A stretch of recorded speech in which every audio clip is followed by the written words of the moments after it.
So since I got it cleaned up for relaxing at the ranch, we got it all cleaned up after Texas, and I didn't end up going. I figured I'd shoot a video.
The carbon flash of the gauge surround, or of the decal goes up, or it's not a decal, but of the graphic goes up onto the gauge surround. It's the same carbon flash metallic.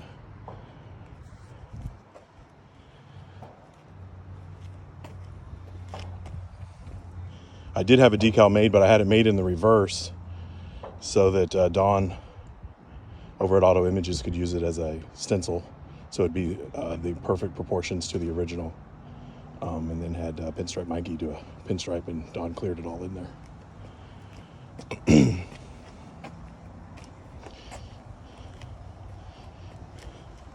The bumper ends are also that same carbon flash.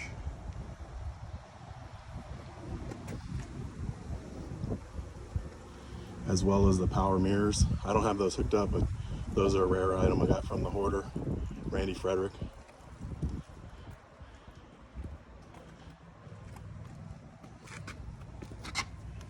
The fenders, splats, stone guards, whatever you want to call them. Also carbon flash metallic.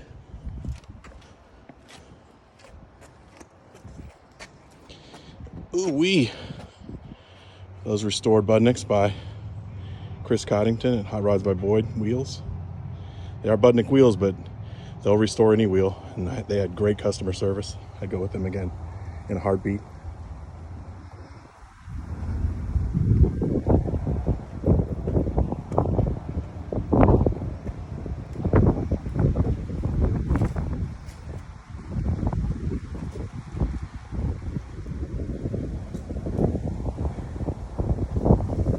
Eric at Advanced Audio did the interior.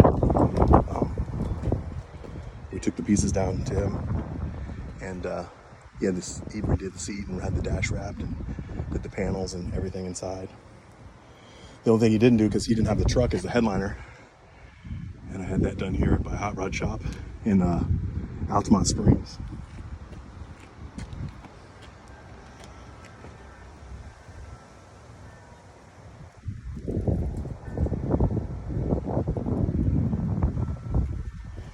That's right, we drive it.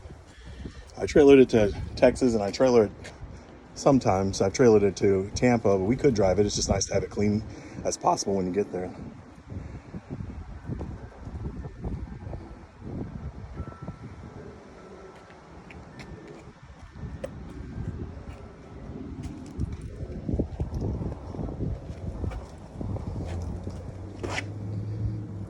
I'm weird, I name all my trucks. This one's StatikX. Obviously it's a play on the band, but it's a static suspension. It does have a 2.5-inch body drop, but the suspension is static, and it's an extra cab, StatikX, static extra cab.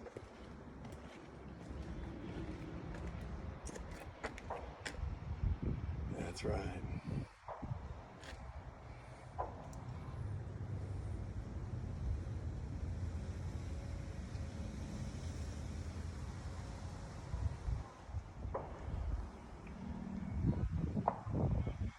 Now let's look under the hood. The hood's gonna be under there's gonna be dirty because I knew it was gonna rain anyway for relaxing, and I wasn't gonna clean that because we were driving it. So it'll be a surprise to you and me what it looks like. It's still the same as it was from Texas, but Texas I didn't drive home. It was just on an open trailer, but it rained most of the way. So let's pop in and see what we got.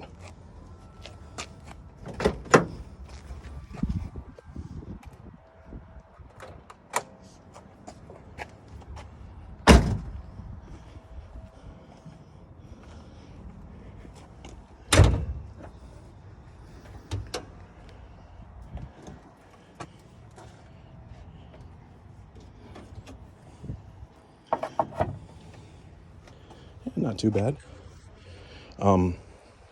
Ryan from ProFab did the body drop. Me and my son, Evan, took apart the truck and took him the frame so he could do all the fab work on the frame. Then we brought it back home and put it back together, and there's a slight cut that had to be made in the floor. It's still called a stock floor, but anyway, he did that right at the house with my little cheesy welder. Or maybe he brought his welder, I don't remember. But anyway, he did it on the ground, not on a lift like he's used to working. And it turned out great. He also did this stainless steel exhaust. If you can see down there, it's got all V-bands and every connection, including the header collector there. So, sounds pretty good for a 4-banger. We got the electric fan, so we eliminated that. We went back to power steering. We got rid of the power steering. Went with a manual box. And got some stainless hardware. Tried to do stainless hardware where I could. Just little details. Even found this one. I don't know if you can make it out, but it says static, just kind of like the way I spell it on my tag with a K. And then there's a new Offenhauser manifold. It has a new cylinder head, a new timing cover, new water pump, new timing chain, and that's a new Weber 3236 as well. And it runs pretty good. It's not a race car, but there's a billet overflow there.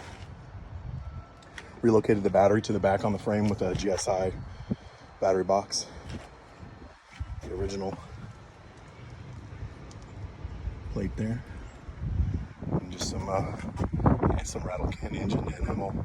Your nicer rattle can on the valve cover and the control arms there. Those control arms are custom built by Ryan at ProFab to narrow the front suspension and bring it in. And then we got air shocks, but there's no onboard air management, so it's like set it and forget it. The reason we did that is it'll drive and clear everything at the lowest point. It just, if I loaded on a trailer, we couldn't get it on without turning the rocker, so we went that route. We were going to do coilovers, but these take up a lot less space, and they serve well. There's a valve on each side, so you set where you want it, and then the body shouldn't roll. And the back has them as well. And then there's a valve inside the gas door.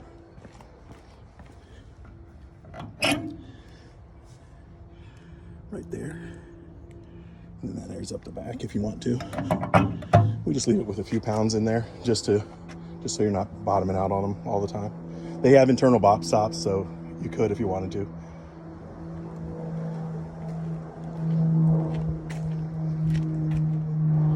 I saw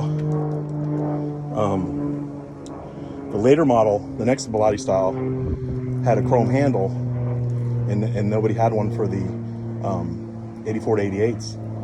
So I took a chance and bought a repop one, and it looked pretty good when it came. So I said, let me see what the differences are. All we ended up having to do is the stud that comes there. We had to oblong the studs. It fits pretty good.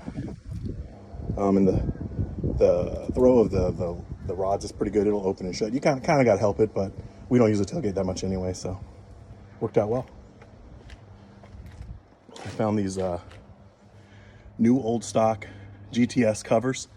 Back in the day, if I had those, I would have taken that GTS off, but nowadays with all the nostalgia stuff, I left them on. I think they're pretty cool. Not everybody likes them, but I built the truck for me, so there you go. They Velcro off, and so the original taillights are under there. A little bit faded, but whatever. That's it. I think the wheels were 17 by 8s or 17 by 8 and 17.9 in the back. I think they were a little different, but they were a little more deep. They came off an Astro van. So we had them re-drilled. Dr. Rim in Orlando did that for me. They just double drilled them. They just left the 5-on-5 and did the 5-on-4.5 in between the Toyota pattern with a cover. It doesn't matter. So that's what we did there. They do fill and drill if you need it, if it's an exposed lug or whatever. But on this we didn't. And then Chris Coddington rebarreled them with 17.7, and he made them as positive as he could for me. The design of these wheels, the center wasn't thick enough to where he could make them pop out past that second step on the old school barrels. You get what you get. So I think it turned out pretty good. The rear we didn't narrow at all. It's only a 7, no big deal. And then the front, you know, like I said, Ryan at Profab narrowed up the control arms and brought everything in. I think 1.5 inches on each side, maybe something like that.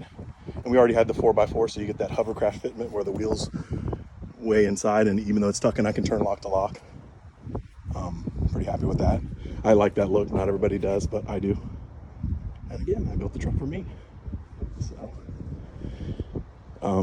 in Florida you need wipers, so we just put wipers back on it. Just got all the new chrome from Toyota. Nobody repops it that I know of. I've had a heck of a time getting clips and getting them to stay, because I think most of this is the second, and some pieces the third piece I bought of it. But we got her locked in. It went all the way to Texas and back, and good to go. Open on the trailer. So that's a Britax rag top right there, canvas, and like a salt and pepper color. And then I had the headliner done.